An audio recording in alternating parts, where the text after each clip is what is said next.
Hello guys, कैसे हैं। और यहाँ पर हम लोग डिस्कस करेंगे एक इम्पॉर्टेंट टॉपिक जो कि है पावर प्लांट।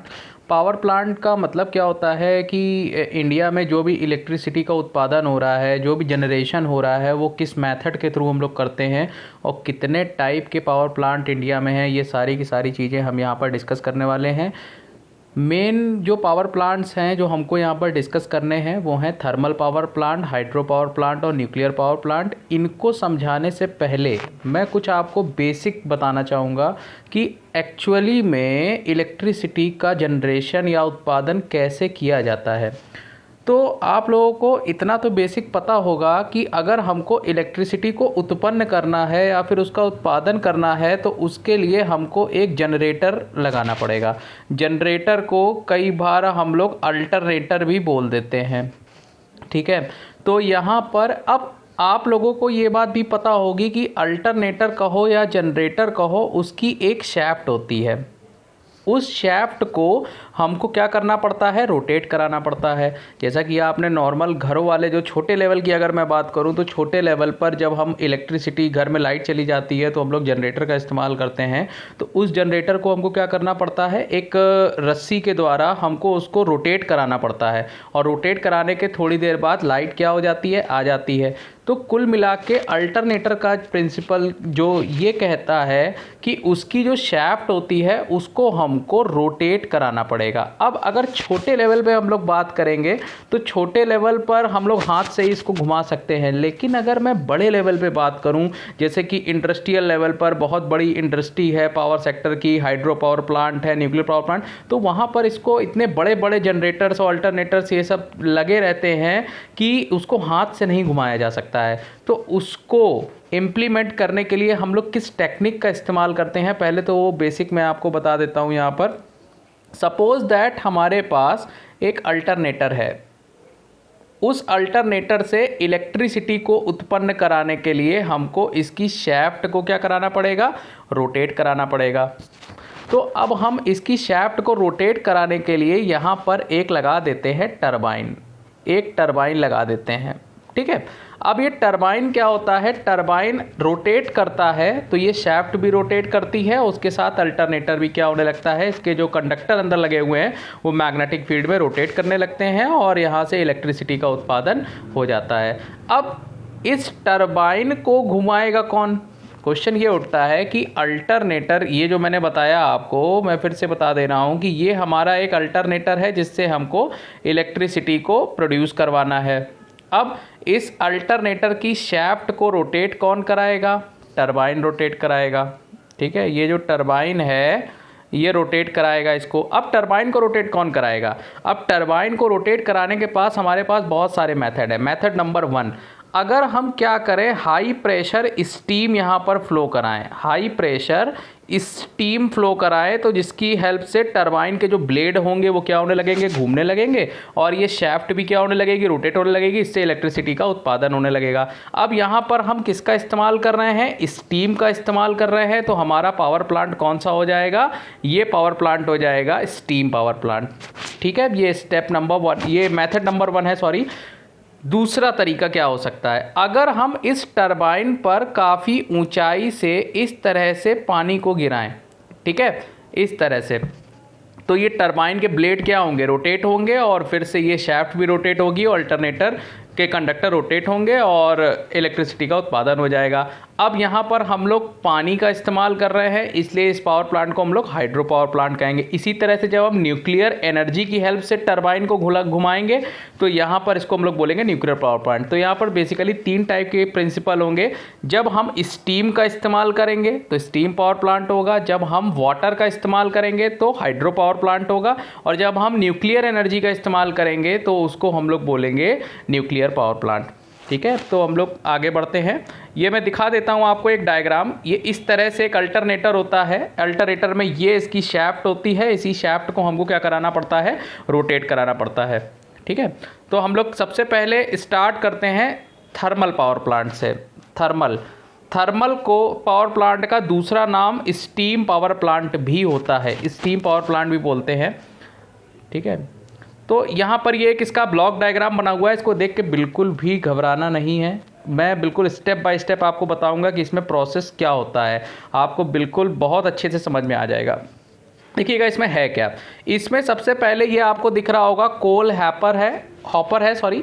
कोल हॉपर में क्या किया जाता है, यहाँ पर कोल को इंटर कराया जाता है। नॉर्मल सी बात है कि जब हम स्टीम पावर प्लांट का इस्तेमाल कर रहे होंगे, यानी कि भाप का इस्तेमाल करेंगे, तो भाप हम उत्पन्न कैसे कराएंगे, कोयले के द्वारा हम लोग क्या कराते हैं, भाप को उत्पन्न कराते हैं। तो यहाँ पर एक कोल हॉपर है जहाँ से हम लोग कोल की यानी कि जो कोयला होता है उसकी हम लोग एंट्री कराते हैं। अब यहाँ पर एक होता है पल्वराइज़र। पल्वराइज़र क्या होता है, एक्चुअल में जो हम लोग कोयला इस्तेमाल करते हैं, अगर हम डायरेक्ट कोयले को बर्न कराएंगे और कोयले को पीस के उसके बिल्कुल चूरमा बना के बिल्कुल अगर हम उसका इस्तेमाल करेंगे तो दोनों में बहुत अंतर है।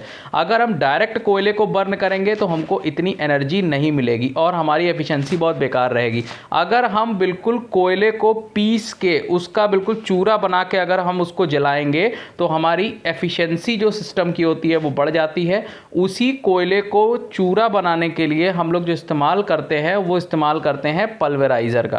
ठीक है, तो पल्वराइज़र में हम लोग क्या करते हैं, कोयले को बिल्कुल पीस लेते हैं और उसके बाद उसको क्या करते हैं, जलाते हैं। अब कोयले को जब हम जलाएंगे, कोयले को जलाया कहाँ जाएगा, फर्नेस में जलाया जाएगा। अब इसके जलाने से होता क्या है, अब देखिए यहाँ पर एक क्या लगा होता है, एक बॉयलर लगा होता है। बॉयलर में क्या हो रहा होता है, इस तरह का ये जो दिख रहा है ये आपका एक पाइप है जिसमें कि पानी फ्लो हो रहा होता है।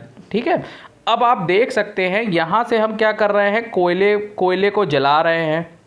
ठीक है, और यहाँ पर फ्लो हो रहा है पानी। तो थोड़ी देर बाद पानी क्या होने लगेगा, गर्म होने लगेगा। उसकी हेल्प से हमको क्या मिलने लगेगी, यहाँ पर भाप मिलने लगेगी।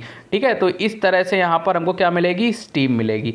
अब ये जो स्टीम होती है, ये स्टीम डायरेक्टली कहाँ पर जाएगी, टरबाइन में जाएगी। अभी मैंने बताया था कि जो टरबाइन होता है, टरबाइन को घुमाने का काम कौन करता है स्टीम पावर प्लांट में, स्टीम पावर प्लांट में टरबाइन को घुमाने का काम जो करेगी वो स्टीम करेगी। तो जब ये स्टीम यहाँ पर जाएगी तो इस टरबाइन के ब्लेड को क्या कराएगी, रोटेट कराएगी। और ये देखिए शाफ्ट इसकी क्या होने लगेगी, रोटेट होने लगेगी। और अल्टरनेटर भी क्या होने लगेगा, रोटेट होगा। और यहाँ से हमारी क्या हो जाएगी, इलेक्ट्रिसिटी का उत्पादन हो जाएगा। लेकिन इसके अलावा भी बहुत सारे पार्ट्स होते हैं। अब है क्या, जब यहाँ पर स्टीम टकरा रही होगी, ये जो स्टीम यहाँ पर आ रही होगी इस तरह से, अब ये स्टीम पूरी की पूरी तो यूटिलाइज हो नहीं जाएगी, थोड़ी बहुत स्टीम क्या हो जाएगी, वेस्ट भी हो जाएगी। अब उस वेस्ट स्टीम का हम लोग कैसे इस्तेमाल कर सकते हैं, उसके लिए यहाँ पर देखिए लगा हुआ है एक कंडेंसर लगा हुआ है। कंडेंसर में हम लोग क्या करते हैं, ये एक यहाँ पर ठंडा पानी यहाँ पर अंदर की तरफ क्या कराते हैं, फ्लो कराते हैं ठंडा पानी, जिसकी वजह से क्या होता है, ये जो स्टीम वेस्ट हो रही होती है, ये स्टीम जब इसमें इंटर करती है तो वो स्टीम दोबारा किस में कन्वर्ट हो जाती है, पानी में कन्वर्ट हो जाती है। और उसी पानी को हम लोग ये देखिए इस तरह से बॉयलर में दोबारा से क्या कर देते हैं, भेज देते हैं। तो इस तरह से यूटिलाइजेशन हो जाता है किसका, स्टीम का भी यूटिलाइजेशन हो जाता है। सिंपल है, फिर से मैं एक बार रिपीट कर दे रहा हूँ। सबसे पहले यहाँ पर पल्वराइज़र की हेल्प से कोयले को पीसा जाता है, उसको जलाया जाता है फर्नेस में। यहाँ पर क्या होता है, बॉयलर में यहाँ पर इस तरह से पानी फ्लो हो रहा होता है। ये देखिए ये बॉयलर है, बॉयलर में पानी फ्लो हो रहा है और नीचे जो है वो यहाँ पर कोयला जल रहा होता है, जिसके लिए यहाँ पर स्टीम बनती है। स्टीम टरबाइन में जाती है। अब पूरी की पूरी स्टीम यहाँ पर यूटिलाइज नहीं होती है, कुछ स्टीम क्या होती है यहाँ पर वेस्ट होती है। उस वेस्ट स्टीम का हम लोग यहाँ पर इस्तेमाल कर लेते हैं, कैसे, कंडेंसर में।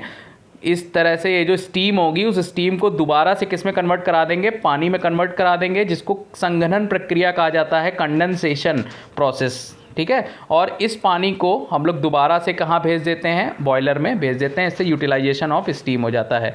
ठीक है, तो यहाँ पर वही पार्ट्स जो मैंने अभी डिस्कस किए हुए हैं वही सारा है। एक आपको याद रखना है कि ये जो थर्मल पावर प्लांट होता है ये रैंकाइन साइकिल पे बेस्ड होता है। ठीक है, इसमें क्या लगा होता है, स्टीम टरबाइन होता है और साथ में क्या होता है, अल्टरनेटर होता है, अभी मैंने बताया था। और जो स्टीम ऑब्टेन्ड होती है, जो स्टीम हमको मिलती है वो कहाँ से मिलती है, बॉयलर से मिलती है, अभी मैंने पीछे बताया था। और यहाँ पर जो कोल इस्तेमाल होता है वो कैसा इस्तेमाल होता है, पल्वराइज्ड कोल होता है, यानी कि बिल्कुल पीस दिया जाता है कोयले को। ठीक है, अब आगे बढ़ते हैं, इसके पार्ट्स क्या होते हैं। सबसे पहले तो पल्वराइज कोल अभी मैंने बताया था with the help of pulveriser, और इसको फर्नेस में जलाने से क्या होता है, आपका एफिशिएंसी सिस्टम की क्या हो जाती है, इंप्रूव हो जाती है। दूसरा क्या होता है, बॉयलर। बॉयलर में क्या हो रहा था, यहाँ पर हमारी स्टीम प्रोड्यूस्ड हो रही थी बॉयलर में, और यही जो स्टीम होती है, अभी मैं एक बात और बताऊंगा, वहाँ मैंने डिस्कस नहीं किया था, एक सुपर हीटर होता है। ये इस स्टीम को, जो बॉयलर में हमको स्टीम मिल रही होती है, उसको सुपर हीटर में भेज दिया जाता है ताकि उससे जितना भी मॉइस्चर हो वो सारा का सारा क्या हो जाए, आर्द्रता जो हो वो सारी की सारी निकल जाए। ठीक है, तो यहाँ पर अगला पार्ट जो है वो हमारा है टरबाइन। टरबाइन अभी मैंने बताया था, टरबाइन क्या करता है, when steam entered into turbine blades and turbine rotates and alternator shaft rotates, मतलब जब भी स्टीम टरबाइन से टकराती है जाकर, तो टरबाइन के ब्लेड क्या होते हैं, रोटेट होते हैं, जिसकी हेल्प से हम लोग अल्टरनेटर की शाफ्ट को क्या करा लेते हैं, रोटेट करा लेते हैं। ठीक है, और अल्टरनेटर क्या होता है, जब अल्टरनेटर मैग्नेटिक फील्ड में रोटेट करता है तो वो क्या प्रोड्यूस करता है, इलेक्ट्रिसिटी को प्रोड्यूस करता है। ठीक है, और लास्ट है कंडेंसर। कंडेंसर मैंने बताया था क्या करता है, कंडेंसर जो भी वेस्ट स्टीम होती है उसको दोबारा से किस में कन्वर्ट कर देता है, पानी में कन्वर्ट कर देता है, और इस प्रोसेस को हम लोग बोलते हैं कंडेंसेशन या फिर संघनन प्रक्रिया। ठीक है, होप आपको ये समझ में आ गया होगा। सेकेंड जो है पावर प्लांट, वो पावर प्लांट है हमारा हाइड्रो पावर प्लांट। ठीक है, हाइड्रो पावर प्लांट की अभी मैं इसके कंस्ट्रक्शन पे आऊँगा, लेकिन उसके पहले मैं थोड़ा सा आपको बता दूं हाइड्रो पावर प्लांट किस तरह का होता है। हाइड्रो पावर प्लांट ये देखिएगा कुछ इस तरह का होता है, आप लोगों ने सुना भी होगा हाइड्रो पावर प्लांट के बारे में। तो यहाँ पर पानी का इस्तेमाल होता है। अब देखिएगा यहाँ पर वर्किंग प्रिंसिपल क्या है इसका, यहाँ पर ये टरबाइन लगा हुआ है, ये आपको दिख रहा है, ये क्या है, टरबाइन। अब इस टरबाइन को हम लोग रोटेट कैसे कराएंगे, ये देखिएगा, अगर हम इस तरह से डैम बना देंगे, एक डैम का मतलब होता है बांध, बांध में क्या होता है, पानी होता है। ठीक है, पानी में जितनी ज़्यादा हाइट होगी, जितनी ज़्यादा हाइट होगी उतना ज़्यादा एनर्जी से वो क्या करेगा, नीचे की तरफ क्या होगा, गिरेगा। वही चीज़, उसी प्रिंसिपल का हम लोग यहाँ पर इस्तेमाल करेंगे। ये जो पानी है इसको हम लोग एक पाइप के थ्रू इस तरह से यहाँ पर टरबाइन में क्या करते हैं, गिराते हैं, जिससे टरबाइन रोटेट करता है और अल्टरनेटर भी क्या होता है, रोटेट करता है। ठीक है, तो ये बिल्कुल बेसिक प्रिंसिपल है। और इसके साथ में एक सर्ज टैंक लगा होता है इसके बगल में, क्या होता है अभी मैं थोड़ी देर में आपको यहाँ पर बता रहा हूँ। तो यहाँ पर देखिएगा, सबसे पहले तो रिजर्वायर होता है। रिजर्वायर क्या है, अभी मैंने ये जो डायग्राम बनाया था, डैम के पीछे जो भी हम लोग पानी को जहाँ पर इकट्ठा करते हैं, ये आपका डैम है, ये डैम है, बांध जिसको बोलते हैं। डैम के पीछे जो पानी को हम लोग इकट्ठा कर रहे हैं, इसको हम लोग क्या बोलते हैं, रिजर्वायर करते हैं। तो रिजर्वायर का काम क्या होता है, पानी को इकट्ठा करना। जब बरसात का मौसम हो रहा होता है उस टाइम पर वो पानी को क्या करता है, इकट्ठा करता है। डैम का काम क्या होगा, डैम का काम होता है एक प्रॉपर हाइट प्रोवाइड कराना पानी को। ठीक है, क्योंकि अगर हाइट नहीं होगी तो उसके पास क्या नहीं होगी, एनर्जी नहीं होगी। एक पर्टिकुलर ऊंचाई से जब पानी गिरेगा तभी तो उसमें एनर्जी होगी। तो उस हाइट को जो प्रोवाइड कराता है वो कौन कराता है, वो डैम प्रोवाइड कराता है। ठीक है, अब ट्रैश रैक क्या होती है, ट्रैश रैक के बारे में मैं बता रहा हूँ आपको। जैसे कि जब ये पानी यहाँ पर इंटर कर रहा है, ये पानी इस तरह से यहाँ पर इंटर कर रहा है, तो यहाँ पर हम एक ट्रैश रैक लगा देते हैं। ट्रैश रैक क्यों लगाते हैं, ताकि पानी में कुछ भी अगर गंदगी हो, जैसे कि अगर पानी इकट्ठा हुआ है, उसमें कुछ भी ऐश वगैरह है या फिर कुछ भी कूड़ा करकट है, तो उसको रोकने के लिए हम लोग क्या करते हैं, ट्रैश रैक लगा देते हैं, ताकि गंदगी जितनी भी हो वो सारी की सारी पहले ही रुक जाए। ताकि जो इसके जो ब्लेड्स वगैरह है, जो गेट यहाँ पर लगा होता है, एक्चुअल में यहाँ पर क्या लगा होता है, गेट लगा होता है। गेट की हेल्प से हम लोग क्या करते हैं, पानी को रेगुलेट करते रहते हैं कि हमें पानी ज़्यादा चाहिए या कम चाहिए, तो गेट हमारा ख़राब ना हो, इसके लिए हम लोग ट्रैश रैक लगाते हैं। और ट्रैश रैक क्या करता है, हमारा गंदगी को रोकने में मदद करता है। ठीक है, it prevent the entry of debris. Debris का मतलब होता है कि गंदगी को, जो भी मतलब वेस्ट मटेरियल है उनको रोकने से एंट्री को रोकता है। पेनस्टोक, पेनस्टोक क्या होता है, एक पाइप होता है जो कि टरबाइन की तरफ जाता है। ये आपको दिख रहा है डायग्राम में साफ साफ, ये देखिए ये पेनस्टोक है, और इसकी इसी से पानी जो है वो इसी तरह से यहाँ पर जाता है। ठीक है, और लास्ट इसमें है सर्ज टैंक। सर्ज टैंक क्या होता है, एक्चुअल में एक टैंक बना देते हैं हम लोग पावर प्लांट के बगल में। वो क्या करता है, वाटर हैमरिंग इफेक्ट, मतलब अगर मान लीजिए जो पानी जा रहा है इस पाइप में अचानक से मान लीजिए प्रेशर हाई हो गया, तो पाइप क्या हो सकता है, फट सकता है। तो उस प्रेशर को जो कंट्रोल करने का जो काम करता है वो कौन करता है, सर्ज टैंक करता है। होप आपको ये हाइड्रो पावर प्लांट समझ में आ गया होगा, बहुत बेसिक है। ठीक है, और लास्ट है हमारा nuclear power plant. Nuclear power plant जानने से पहले हमको एक रिएक्शन हमको समझनी पड़ेगी। उस रिएक्शन को हम लोग बोलते हैं न्यूक्लियर फिजन रिएक्शन या चेन रिएक्शन। आप लोगों ने 12th लेवल पे पढ़ा होगा चेन रिएक्शन, ठीक है। चेन रिएक्शन क्या होती है? चेन रिएक्शन इसी का यूज़ होता है न्यूक्लियर पावर प्लांट में, नाभिकीय संयंत्र में। यहाँ पर क्या होता है, जैसे कि मान लीजिए यूरेनियम का एक हमारे पास न्यूक्लियस है, ये हमारे पास यूरेनियम का न्यूक्लियस है, जिसमें हम क्या करेंगे, अगर एक न्यूट्रॉन को क्या करेंगे, इंटर कराएंगे। अगर न्यूट्रॉन से अगर हम बमबारी कराएंगे, मतलब न्यूट्रॉन को अगर इससे टकराएगा आके, तो ये जो यूरेनियम का न्यूक्लियस है ये कितने पार्ट में स्प्लिट हो जाएगा? ये 2 पार्ट में स्प्लिट हो जाएगा। जब ये 2 पार्ट में स्प्लिट होगा तो इससे क्या निकलेगी? एनर्जी क्या होगी? रिलीज होगी। जब एनर्जी रिलीज होगी तो इसमें न्यूट्रॉन क्या होंगे? और ज़्यादा निकलेंगे। जब इसमें न्यूट्रॉन और ज़्यादा निकलेंगे तो ये न्यूट्रॉन अदर न्यूक्लियस को और ज़्यादा क्या करेंगे? 2-2 पार्टों में क्या कर देंगे? स्प्लिट कर देंगे। तो ये प्रोसेस क्या होता रहेगा? चलता रहेगा। देखिएगा ध्यान से, यहाँ पर पहले एक न्यूक्लियस था, उसके बाद 2 हो गए, उसके बाद टूटने के बाद यहाँ पर कितने न्यूक्लियस हो गए? 3 न्यूक्लियस हो गए, फिर उसके बाद 6 न्यूक्लियस, यानी कि ये प्रोसेस चलता रहेगा। इस रिएक्शन को हम लोग क्या बोलते हैं? Chain reaction. तो अब देखिएगा ध्यान से, इसमें क्या हुआ, जब ये न्यूट्रॉन यहाँ पर न्यूक्लियस से टकराया तो इसने 2 पार्टों में क्या कर दिया? ब्रेक कर दिया, और इससे क्या हुई? एनर्जी रिलीज हुई, ठीक है। इसी एनर्जी का हम लोग इस्तेमाल करते हैं टरबाइन को रोटेट कराने में, ठीक है। तो इसके क्या क्या, सबसे पहले तो मैं डायग्राम समझ लेते हैं इसका डायग्राम क्या होता है। इसमें पार्ट्स क्या क्या होते हैं? एक तो इसमें कंट्रोल रॉड होती है, एक मॉडरेटर होता है, एक यहाँ पर रिफ्लेक्टर लगा होता है ताकि जो न्यूट्रॉन हो वो इन्वायरमेंट में बाहर ना जा सके। फ्यूल वही यूरेनियम का जो मैंने बताया था, और यहाँ से हम लोग कूलेंट की एंट्री कराते हैं, ठीक है। तो ये आपको होप समझ में आ गया होगा। ये डायग्राम है, डायग्राम आपको याद रखना पड़ेगा। इसके पार्ट्स हमारे क्या हैं? इंपॉर्टेंट हैं। तो इसके पार्ट्स की मैं बात करता हूँ। सबसे पहले तो यहाँ पर फ्यूल है। फ्यूल यहाँ पर इस्तेमाल जो होगा वो होगा यूरेनियम 238, यानी इसका जो परमाणु क्रमांक है वो 92 है और इसका परमाणु भार 238 है। शील्डिंग क्या होती है? अब कोई भी न्यूक्लियर पावर प्लांट बना हुआ है, उसके चारों तरफ अल्फा बीटा गामा रे अगर जो निकल रही है उससे बचने के लिए हम लोग क्या करते हैं? कंक्रीट की वॉल बना देते हैं उसको प्रोटेक्ट करने के लिए, तो इसको बोलते हैं शील्डिंग, ठीक है। अब मॉडरेटर क्या होता है? अगर जो अभी मैंने बताया था कि जो चेन रिएक्शन होती है उसमें न्यूट्रॉन क्या हो रहा होता है? टकरा रहा होता है, तो उसकी स्पीड को कंट्रोल करने के लिए हम लोग जिसका इस्तेमाल करते हैं उसको मॉडरेटर बोलते हैं। मॉडरेटर का काम भी मतलब ही होता है धीमा करना किसी चीज़ को।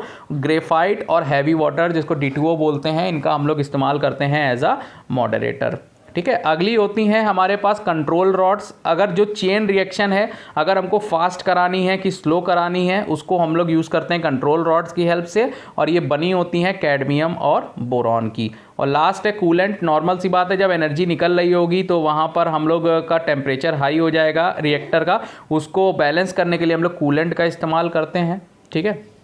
तो वो कूलेंट हैवी वाटर भी हो सकता है और कुछ भी कूलेंट हो सकता है, ठीक है। पानी, नॉर्मल पानी भी हम लोग क्या कर सकते हैं? इस्तेमाल कर सकते हैं। अब यहाँ पर एक इम्पॉर्टेंट चीज़ ये है कि इन सब का कंपैरिजन, तीनों के जो पावर प्लांट है इनके कंपैरिजन क्या है ये हम लोग देखते हैं। सबसे पहला तो है साइट रिक्वायरमेंट। साइट रिक्वायरमेंट क्या होता है? हाइड्रो पावर प्लांट में ऐसी जगह पर बनाए जाते हैं जहां पर पानी क्या हो? बहुत ज़्यादा मात्रा में अवेलेबल। अब जब पानी नहीं होगा तो हाइड्रो पावर प्लांट बनाने का कोई भी मतलब नहीं है। स्टीम पावर प्लांट, देखिए स्टीम पावर प्लांट के लिए 2 रिक्वायरमेंट होती हैं। पहली रिक्वायरमेंट ये होती है कि आपके पास ऐसी जगह होनी चाहिए जहाँ ट्रांसपोर्टेशन हो। ट्रांसपोर्टेशन इसलिए होना चाहिए क्योंकि कोयला पहुँचेगा कैसे, और दूसरी चीज़ आसपास कोई भी नदी बांध कुछ भी होना चाहिए छोटा मोटा, ताकि उसमें जो हीट निकल रही है उसको बैलेंस करने के लिए हम लोग यूज़ कर सकें। और न्यूक्लियर पावर प्लांट तो ऐसी जगह लगाए जाने चाहिए जहां बिल्कुल कोई भी पॉपुलेशन ना हो। उसका रीज़न ये है, अभी मैंने बताया था, उसमें अल्फ़ा बीटा गामा रे निकलती हैं तो बहुत ज़्यादा हानिकारक होती हैं। और आपने सुना भी होगा काफ़ी बार कि न्यूक्लियर पावर प्लांट की वजह से काफ़ी लोगों की मृत्यु भी हो गई, ठीक है। स्पेस रिक्वायरमेंट, सबसे ज़्यादा स्पेस जो घेरता है वो हाइड्रो पावर प्लांट घेरता है। उसके बाद जो होता है थर्मल पावर प्लांट, और ये जो इसके बीच में होता है, दोनों के बीच में स्पेस, मतलब अगर नंबर 1 2 3 मैं बोलूँगा तो सबसे ज़्यादा स्पेस घेरेगा हाइड्रो पावर प्लांट, ठीक है। और सेकंड नंबर पे जो होगा वो ये होगा न्यूक्लियर पावर प्लांट, और थर्ड नंबर पे जो होगा वो होगा आपका थर्मल पावर प्लांट। ठीक है। फिर उसके बाद इसमें कुछ मैं इंपॉर्टेंट पॉइंट्स ही डिस्कस करूंगा। सबसे पहले तो ये इंपॉर्टेंट है सिंप्लिसिटी एंड क्लीननेस। देखिएगा, हाइड्रो पावर प्लांट से कोई भी एयर पॉल्यूशन नहीं होता है, वायु प्रदूषण नहीं होता है, सबसे इंपॉर्टेंट। न्यूक्लियर पावर प्लांट से भी कोई एयर पॉल्यूशन नहीं होता है, लेकिन इससे जो वेस्ट निकलता है वो काफ़ी डेंजरस होता है, ठीक है, क्योंकि यूरेनियम वगैरह काफ़ी खतरनाक होते हैं। और जो थर्मल पावर प्लांट होता है, थर्मल पावर प्लांट में तो कोयला जलता है, तो इससे धुआं वगैरह काफ़ी निकलता है, तो एयर पॉल्यूशन बहुत ज़्यादा होता है थर्मल पावर प्लांट से, ठीक है। अगर आपको प्लांट की लाइफ कितनी होती है, हाइड्रो पावर प्लांट लगभग 50 साल तक चल सकते हैं, ये थर्मल पावर प्लांट 20 से 30 साल तक चल सकते हैं, और न्यूक्लियर पावर प्लांट भी वही 25 से 30 साल तक आप इसको चला सकते हैं। एफिशिएंसी की बात करते हैं, सबसे ज़्यादा एफिशिएंसी होती है हाइड्रो पावर प्लांट की, ठीक है। और सबसे इन दोनों की लगभग बराबर होती है, न्यूक्लियर पावर प्लांट और ये जो थर्मल पावर प्लांट होते हैं, इनकी एफिशिएंसी 30 से 40% के बीच में होती है, ठीक है। मेंटेनेंस सबसे कम अगर किसी का चाहिए होता है तो हाइड्रो पावर प्लांट का चाहिए होता है, ठीक है। और सबसे ज़्यादा अगर किसी का चाहिए होता है तो वो चाहिए होता है न्यूक्लियर पावर प्लांट का, ठीक है। और यहाँ पर बात करते हैं कैपिटल कॉस्ट। कैपिटल कॉस्ट का मतलब अगर आपको नया पावर प्लांट बनाना है तो उसमें कितना रुपया लगेगा, कितना पैसा खर्चा आएगा। सबसे ज़्यादा इसमें खर्चा आता है न्यूक्लियर पावर प्लांट में, उसके बाद आता है हाइड्रो पावर प्लांट में, और सबसे कम जो खर्चा आता है वो आता है आपका थर्मल पावर प्लांट में, ठीक है। इसके अलावा जो भी पॉइंट्स हैं आप देख सकते हैं, जो मेन पॉइंट्स हैं वो मैंने यहाँ पर आपके डिस्कस कर दिए हैं।